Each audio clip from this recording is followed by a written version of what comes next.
Hey, we're headed to the quilt show at the Douglas County Museum of Natural History and History. And we're going to start by just walking down this hallway and seeing some of the Christmas ornaments and decorations that have been put out to celebrate the season. Old toys, storybooks, trains and trucks. Picture of a little girl and boy celebrating their Christmas. Nice little postcard collection. Some more postcards. One of those nice little old-fashioned trees you can fold out. That postcard dates back to 1911. I like these ornaments here. One of my favorites is that banjo right up there.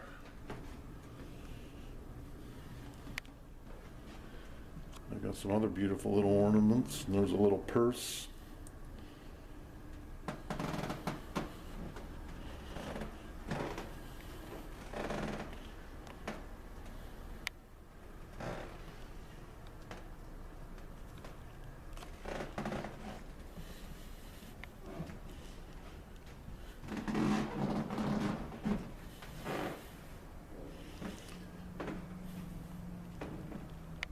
Anyway, let's go into the quilt show and see what they've got in here.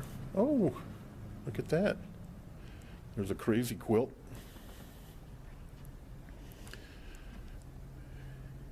Wealthy women in the Victorian period were encouraged to keep themselves busy in their home, whether mending clothing or bedding, cooking food, decorating.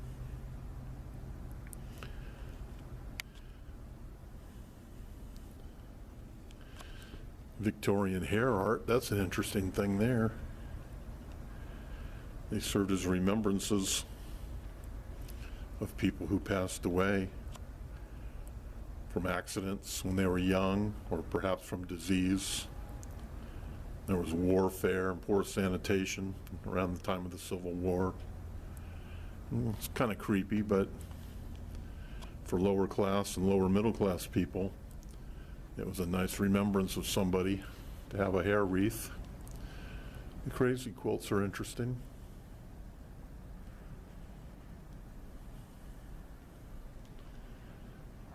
Here's a Crazy Quilt here that dates back to 1890. Made by some church members in Oakland.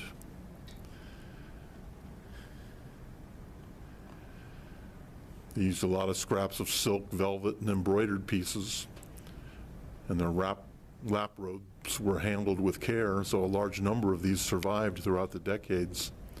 This one is joined into 6 large squares, so they were probably sewn by 6 different women. Each quilter put their different designs into them, and one embroidered a butterfly right there, you can see. And down here, this is an interesting one because there's a spider web, and the symbolic nature of that is that the spider caught in the web is supposed to be a symbol of good luck. Nice little Christmas tree here. Some old pictures in each of these little frames. It looks a little bit like Erin Rose, founder of Roseburg. The Tree of Life quilt is applique on white with an explosion of colors. This one from about 1850 was brought around the Horn on a sailing vessel from Kentucky. And the museum acquired it from the Bybee estate in 1974. Applique quilts were made from large blocks. Were very popular around 1845 to 1890. Floral sprays in each design. I like the way some of these flowers jump right off the fabric. Little berries over there on that one.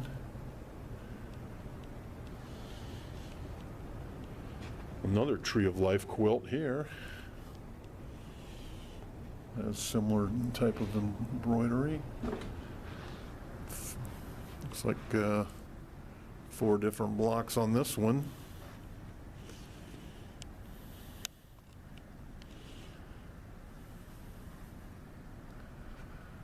Well, actually, this is the Rose Cross quilt. This is not the Tree of Life. This is a Rose Cross quilt, circa 1850, that belonged to Betty Schindler. And the Rose Cross pattern is a variation from one of the most beloved block designs called the Rose of Sharon. You see some red, green, and white in the palette. Very popular around 1850.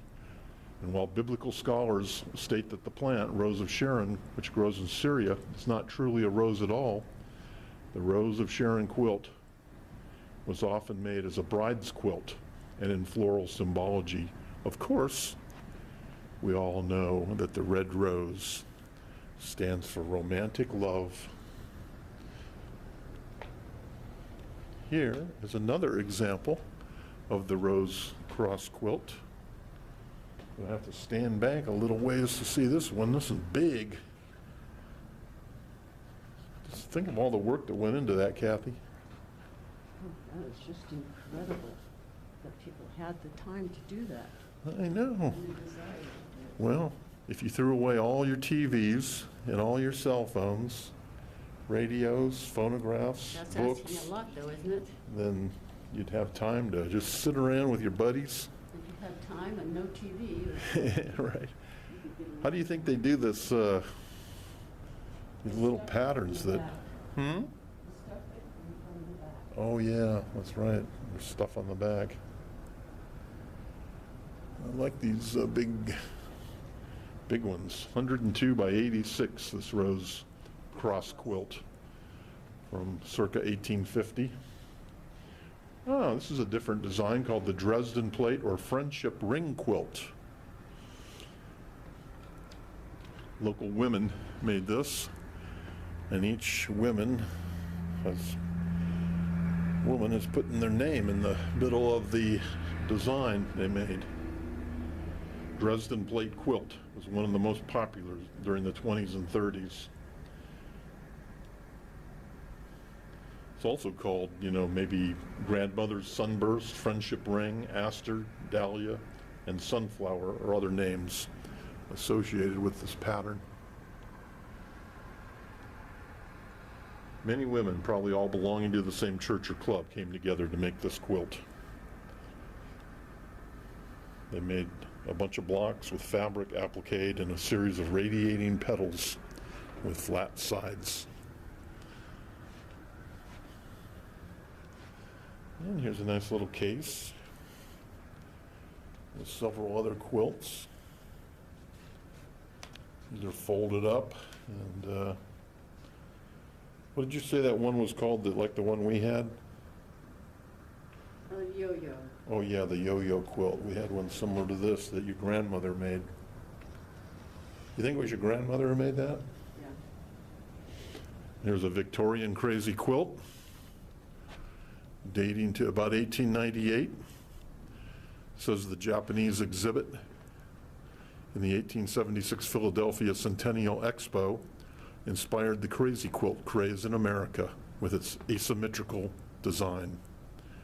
Creativity was wide open, with women sewing asymmetrical pieces of fabric together in abstract arrangements. And enthusiasm for this quilting fad continued until about 1910.